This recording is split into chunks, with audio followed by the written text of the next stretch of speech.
Between the Focus RS, the Golf R, and the STI, there doesn't really seem like there'd be much room for a competing hot hatchback. As somebody whose interest isn't typically piqued by the reveal of a new Civic, this is something completely different. It's aggressive, it's fast, and most importantly, it's manual only. This is the Civic Type R.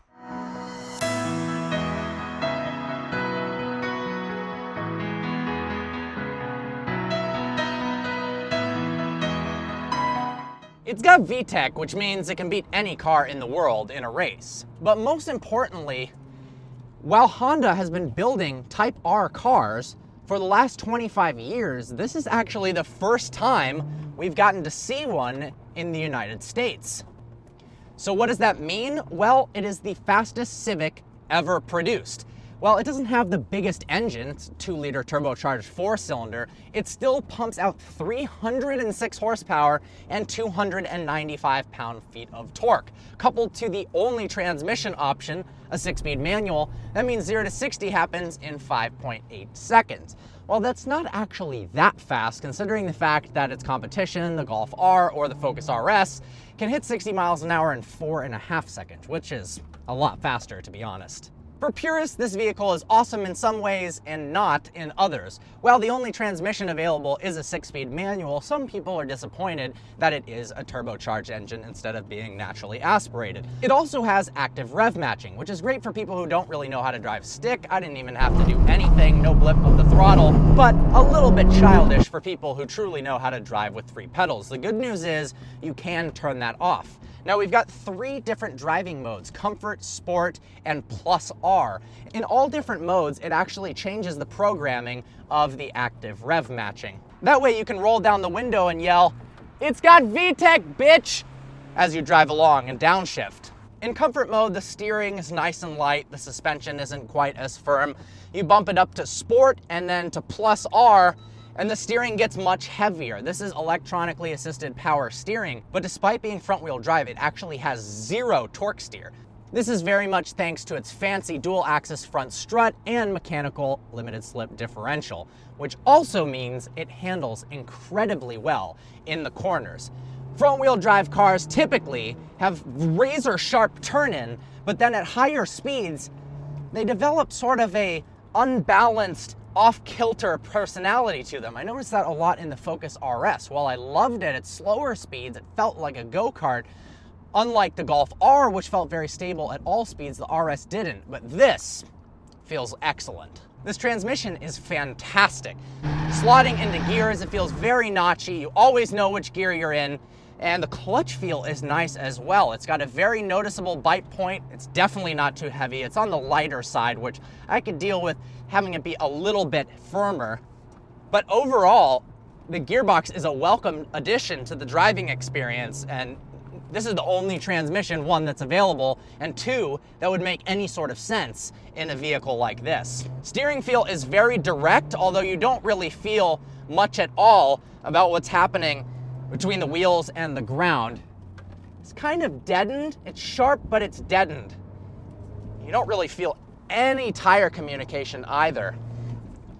But in this type of environment, in tight, twisty turns, we're on the Snake Mulholland Highway, whoo-hoo, this thing is perfect. Wow, razor sharp.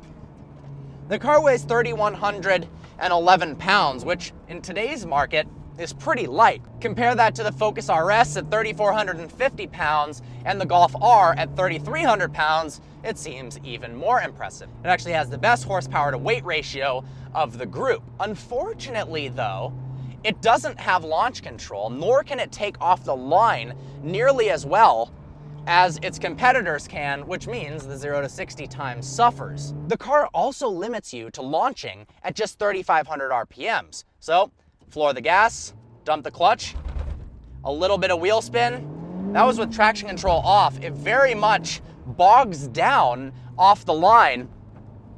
Not the most impressive launch, but you know what? This manual transmission feels a lot better than the one in the Golf R. I do like the transmission in the Focus RS, however. Hot hatches are all about the driving experience, and I'm pleased to announce that this is an absolute riot to drive. On the tachometer, we've got shift indicators that light up from green to yellow to red. Looks super cool. Oh man, I'm having a blast in this thing.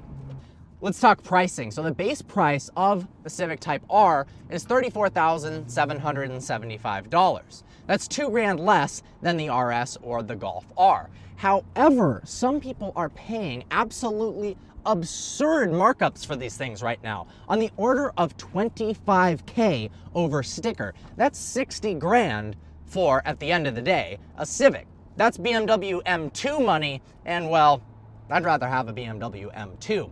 Thankfully, the owner of this car, who picked it up very, very soon after it was launched, only had to pay $1,000 over sticker. Now for that, for 36K, this is an amazing car. Now on to the looks. It looks way, way more aggressive than a normal Civic, and I actually quite like the way its presence looks on the road. Now, there are things that I don't like. There's fake ducts everywhere, fake vents. The spoiler is, well, pretty large, and there's 7 fins on the back that look like somebody took 7 different BMW shark fin antennas and just plopped them on there. Now apparently these vortex generators help with producing more downforce, and the wing on the back actually makes this the only hot hatch to have real downforce instead of just reducing lift. So for that, that's pretty impressive.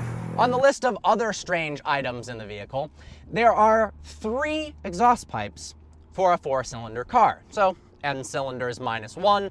I'm really excited for the next generation Lamborghini Aventador to come out with 11 exhaust tips. I think that'd look nice. Braking performance. This has dual piston Brembos up front, 13.8-inch rotors, and 11-inch single piston brakes in the rear. That very much contributes to this vehicle being the fastest front-wheel drive car around the Nürburgring. Its Nürburgring time is 7 minutes and 43.8 seconds.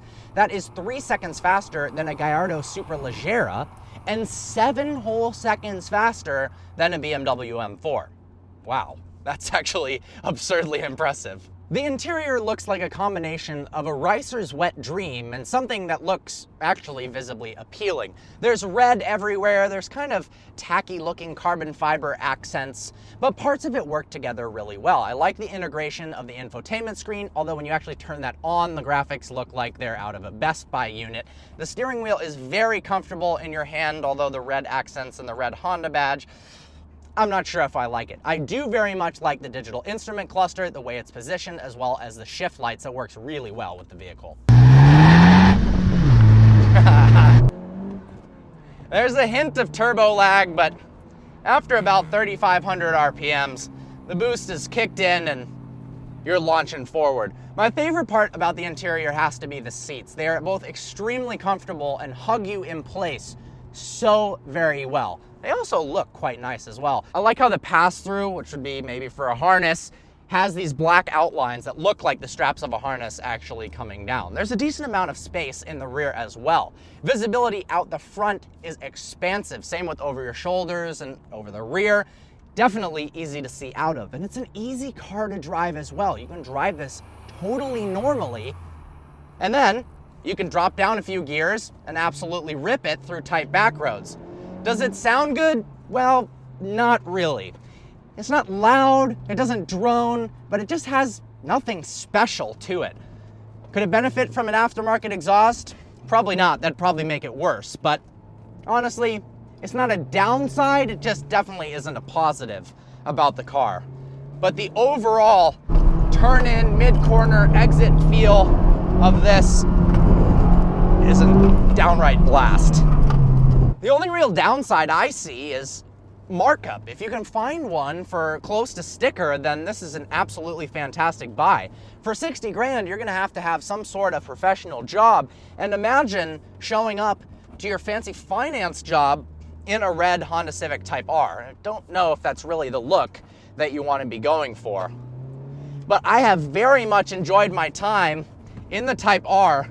I don't like the looks quite as much as the Golf R or the Focus RS, but in terms of raw driving experience, I might like this more than either of them.